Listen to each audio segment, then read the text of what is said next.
Hi friends, ఇప్పుడు మీకు నేను కొత్త రెసిపీ పరిచయం చేయాలనుకుంటున్నాను. ఏంటంటే మామూలుగా మనకు నైట్ అన్నం మిగులుతుంది కదా, అందరు ఏమన్నా చేస్తారు, అబ్బాయి నైట్ అన్నం ఏం తింటాం పడేస్తే అయిపోతుంది అనుకుంటాం.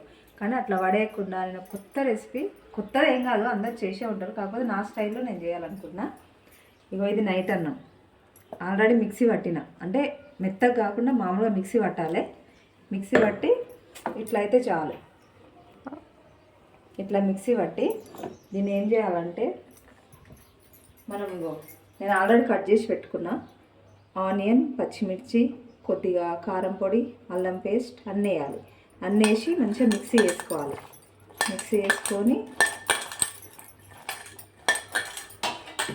ఇందులో మనం మిక్సీ పట్టి పెట్టుకున్నాం కదా, ఈ రైస్ని వేసేసుకోవాలి. ఎందుకంటే మనకు అన్నం పడే బుద్ధి కాదు కదా, కొంతమంది అంటే పడేస్తారేమో, కానీ నాకైతే అసలు అన్నం పడేయాలనిపించదు.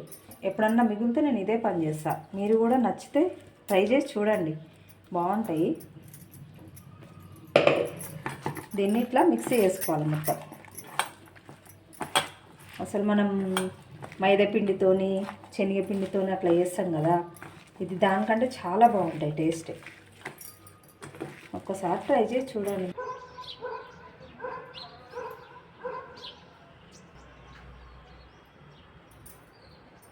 ఇగో అంతా మిక్సీ చేసిన, అన్నీ మిక్సీ చేసిన తర్వాత ఇట్లా అవుతుంది మనకి. ఇంకా ఆయిల్ పెట్టేసి వేసుకోవడం. ఏదో ఒకటి పిల్లలకు స్నాక్స్, నాకు వచ్చిన థాట్ అట్లా.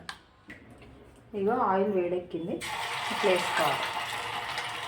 చిన్న చిన్నగా మనకు పకోడీలో టైప్ వేసేసుకుంటే ఒక పిండి కొనుక రావడం మళ్ళీ చేయడం ఎందుకండి. నైట్ అన్నం ఎట్లాగో మనకు అప్పటికప్పుడు అన్నట్టు వండుకోం కదా, ఎట్లాగో కొద్దిగా అన్నమైనా మిగులుతుంది.